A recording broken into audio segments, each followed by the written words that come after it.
Hey everybody, yesterday we had a talk at Sandhurst about Revelation chapter 2 in the church at Thyatira, and it brought up the sin of Jezebel and her being in the church and yet practicing a deviant sexuality. And so thankfully Jessica Hayes from the I Hope Center joined me on the stage and helped talk me through some questions there, and then you guys responded with your own questions, and so we wanted to put those down and respond to you directly and put this online for your benefit, and that y'all could just join the conversation. So Jess, thanks for jumping in with me here. Yeah, happy and to especially being the mom of triplets, congratulations again, and oh my goodness, what a challenge. So thank you for taking a few minutes out to join us in this conversation. Yeah, happy to. All right, so we're just going to jump right in and answer your questions that you sent us, and so thank you for doing that, by the way. And if you have further questions, let us know.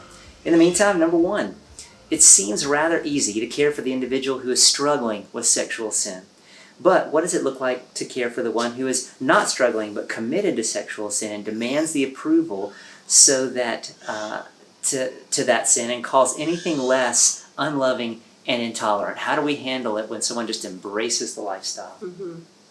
And I think, as you pointed out in the sermon, Adam, it's different if it's someone who doesn't claim to know Christ. Yes. That's a conversation about the gospel. Absolutely. If it's someone who has claimed the name of Christ, who is following after Jesus, it's helpful to remember that it's not just you and them. You don't have to try to convince them of something, but we do, of course, want to come alongside people and try to have a healthy relationship with them and discipleship with them.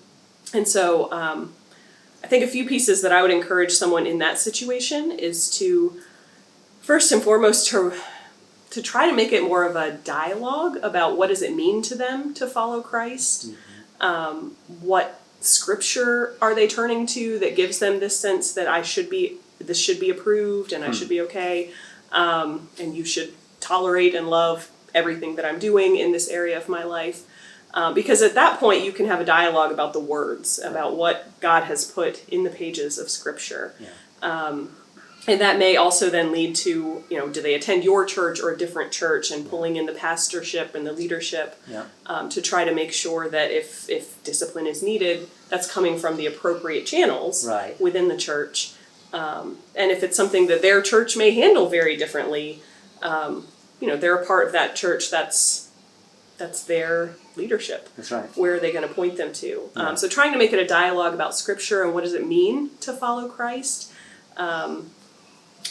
And at the end of the day, they might not agree with you. Yeah. They certainly don't when you're starting the conversation. Right.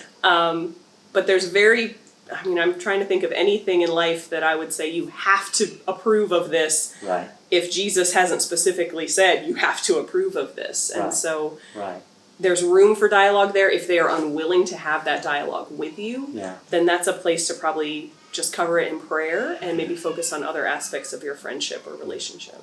Perfect. And I agree to start with biblical authority, then consider church authority, and then go to focusing on the relationship, keeping those bridges open. Good.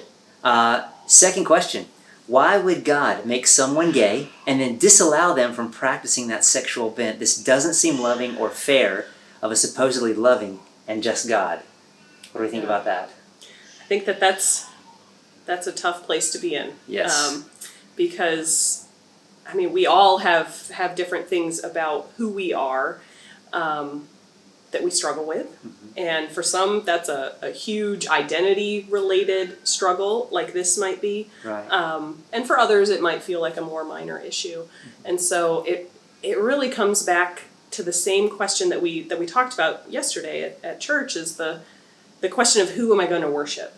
Right. Because if I choose to worship God, there are things he calls me to that I don't understand. There are passages in scripture that I'm like, that's not loving. That's a horrible thing to do. Right. But if I've decided that God is my God, he's for me, what he does is good, even if I don't understand it, then that sets the bar for my ongoing dialogue with him. Right. And I think that would be my encouragement to someone in this situation, to try to wrestle with the question of, who am I worshiping? Right. And I won't understand everything about it. That's right. But if I am following God, then I can trust his character. That's right. And I not to say I like to live by every Right. rule that he puts out Right. there, but there will be rules, there will be things that he sets in front of us, boundaries, Right. things he calls us to that are not easy and that feel like it's really going against Right. who I am, Right. because who I am is a sinful, broken That's human right. That's right. trying to worship and understand and have a relationship with a perfect and holy God. That's right. And so there is a sense in which the world is broken and we are broken. And there are elements in all of our lives, as you said, that won't feel what's right to follow the Lord. And yet, that's what it means to walk by faith. Yeah. And so to me, it's a question of, why doesn't God make it walk by sight all the time? Why doesn't my life make sense to me all the time? And I think that's something that all of us are going to struggle with. In some area, we're not going to get it. Yeah. But that's why we walk by faith and we trust his character, as you say. And it's important to do that. And I think another element of this question is that, especially dealing with sexuality being so personal and so intense, is to be reminded that marriage and sexuality are not required for human flourishing. Yeah. God doesn't owe it to us to give us a sexually fulfilling relationship in order to be fulfilled as humans. It's not a part of our core identity to be sexually active. It's a part of our core identity to be his sons and daughters and to grow up into his image and to reflect his nature and character, but that those things are secondary. Mm-hmm. And we lay those down, as we follow him. Yeah. Yeah, great point. So, thirdly, does the Bible actually say no sex before marriage? I think every dating couple is looking for a loophole. I'm not sure it really says that, and Yeah. Where does it talk about that specifically? Does the commandment, quote, do not commit adultery, include wed and unwed people? Well, there's not a specific scripture, at least that I'm aware of, that says don't sleep with your girlfriend, don't sleep with your boyfriend. Right. But there is a very clear picture painted throughout Scripture, not just some Old Testament passages, not just some New Testament passages. The whole of Scripture paints a picture of a man and a woman leaving who they were before, leaving their families of origin to get married and to then be fruitful, multiply, build a family together. And so I think there's not a specific scripture that speaks to that, but there's a very clear scriptural precedent for the sexual relationship staying within one husband, one wife. I know we see in the Old Testament a lot of multiple marriages. That never goes well. That's never endorsed by God. No. He certainly had plenty of opportunity to endorse it if he thought that other forms of sexual relationships were okay. That's right. But, I mean, he tolerated it. He still called Abraham, he still had... called these to be his people, but he never changed what he said was the right sexual relationship, which was a husband and a wife. Right. And exactly, and to me it kind of goes back to, what is sex for? And if it's just to have fun, well then sure, it makes no sense to prohibit it from anyone. Mm-hmm. But if it has other purposes, it's like, what is the purpose? Now you can hammer a nail with the back end of a screwdriver, but you're probably going to hurt yourself. And I think in some ways it's the same with sexuality. It's the purpose of sexuality is multiple, and the core purpose of it is to reflect the nature of God's love for his people. And it's one bride and one bridegroom, right? And it's also to be a picture of intimacy between a husband and a wife. It's meant to develop the intimacy between a husband and a wife, and meant to protect the intimacy between a husband and a wife. And so there's a lot of incredible, deep, and mysterious things happening here. It's not just about having a good time or expressing yourself. It's really about expressing more the nature of God in us. Mm-hmm. And that is a holy and a sacred thing. And as you say, from Genesis to Revelation, it's pictured in one way. And so you're right. It's not, there are verses that say don't commit adultery. And there is a verse that says don't commit fornication, which was sexual immorality. Mm-hmm.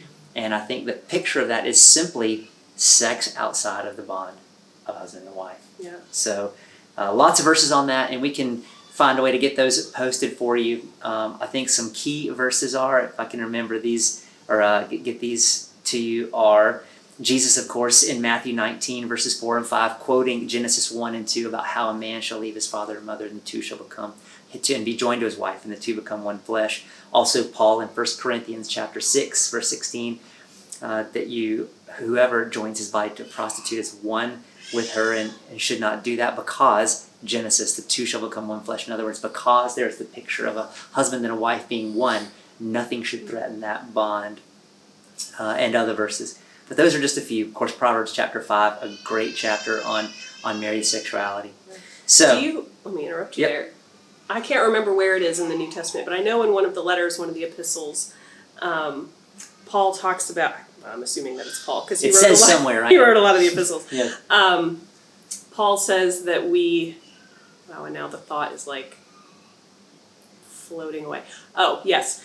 At some point in there, Paul says that it's better to get married than to burn with passion. Yes. And I can't remember. I think that's 1 Corinthians 7. 1 Corinthians 7. Yeah, I think that's it's somewhere in there. I know that's one that I've turned to in the counseling room before. Right. Is just, yes, that doesn't say don't have sex with someone that you're dating or that you're interested in or care about. But that's clearly painting a picture as well that sex is if you're burning with passion for this person, the call is not, okay, well then go and sleep with them. Find out how much you enjoy that. Find out if you're compatible. Right. The call is, okay, then get married. Right. And Abraham, Isaac, Jacob. Jacob had the same thing. He says, okay, I've worked these 7 years. I want to lie with my wife, right? Right. And so we see that picture, I think, all throughout Scripture. Good point. Question 4. What is some advice on how to start a conversation when you are looking for a community that's willing to help you struggle against sexual temptation and specifically same-sex attraction? Yeah, that's a great question because we can't really do much of anything on our own if we're trying to fight sin. Yeah. I think the first thing would be to look at the community you already have and to try to assess, are these people who I trust? Are these people who I think would be caring about this issue? And that doesn't mean every single friend, but is there 1 or 2 or 3 people that I can reach out to? If you don't have that community, or you feel like, I love these people for many reasons, but I don't think they're going to handle this very well, then that's a time probably to look within the church at large, just as we can identify maybe people, and maybe they're older people, a mentor opportunity or something to say, that's a person who I respect what I at least see on the outside of their walk with Jesus. And then try to develop a friendship, a relationship. Ask if you can have dinner sometime. Tell them that you just, get to know each other. You don't have to jump right into this conversation. Yes. And once you have determined, well, this is a person who I trust, and I know it's going to be awkward, but I think that they could walk with me through this. Yeah. Then it's often helpful to give them kind of a heads up, like, hey, can we go for coffee? Can we have dinner sometime?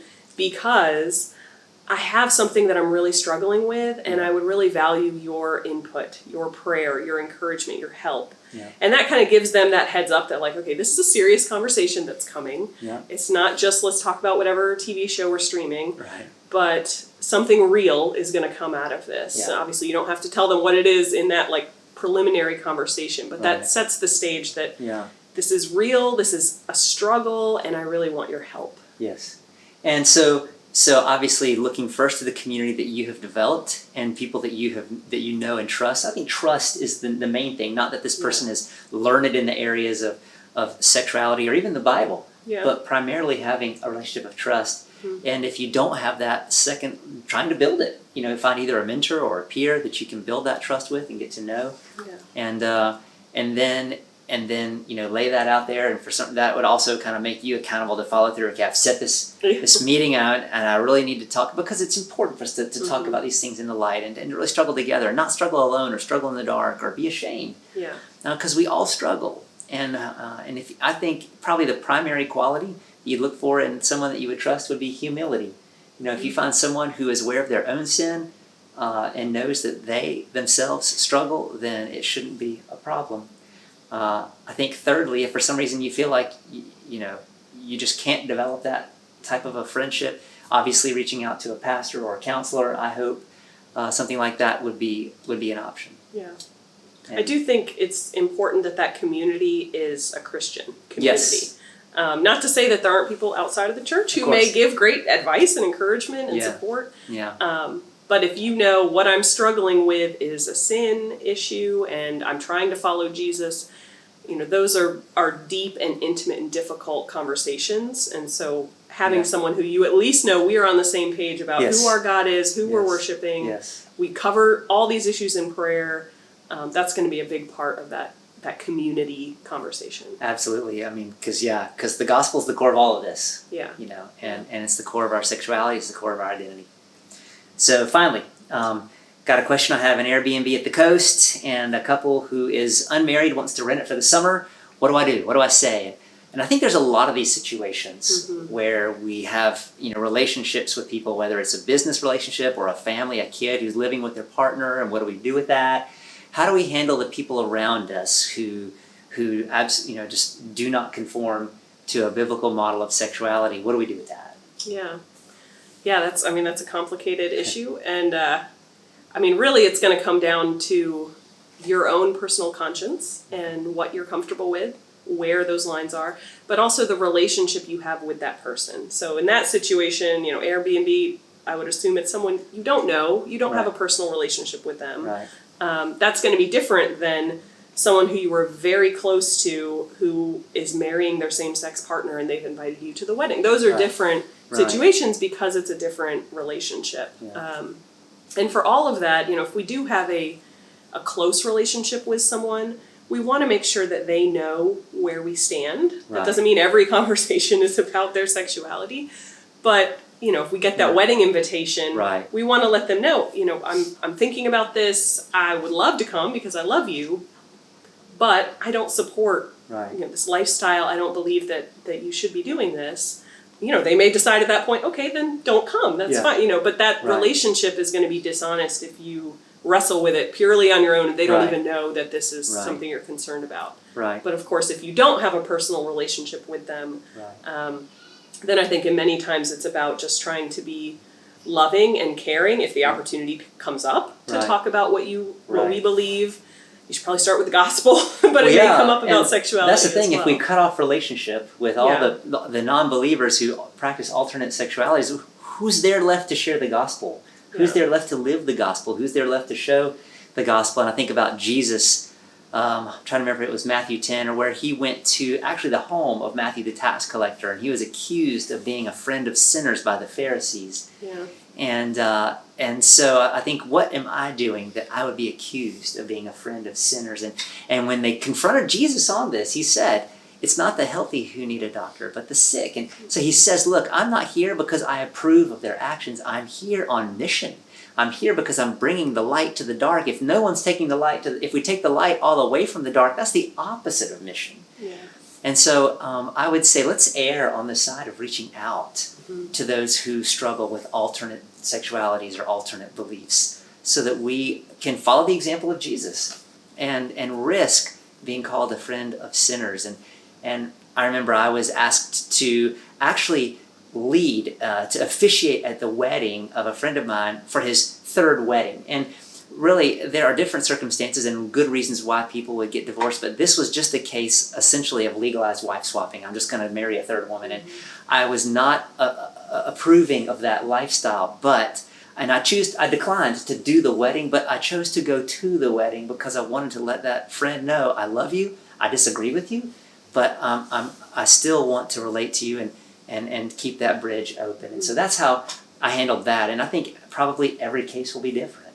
Yeah, very true. And that gives a good picture as well, that it's not just a matter of sexuality, that same sex, but the Airbnb, that's just a couple who's not married. Right. But maybe a man and a woman. Right. And so it's not just a matter of one type of situation that we need to be prepared for, but the world is moving in a different direction when it comes to sex and the sexual ethic and boundaries overall. That's right. And so, being aware in this situation with the relationship I have with them, the dynamic here, praying about that and letting our conscience guide us. And if we need some advice, maybe calling our pastor or someone who might be able to speak into that unique situation.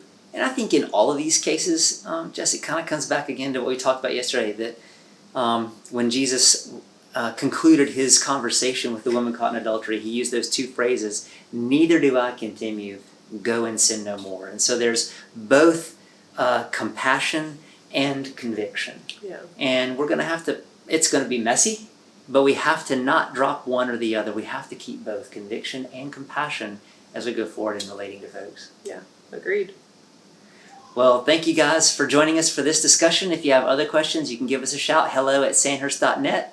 God bless you guys, and thank you, Jess, for joining us. Yeah, thank you.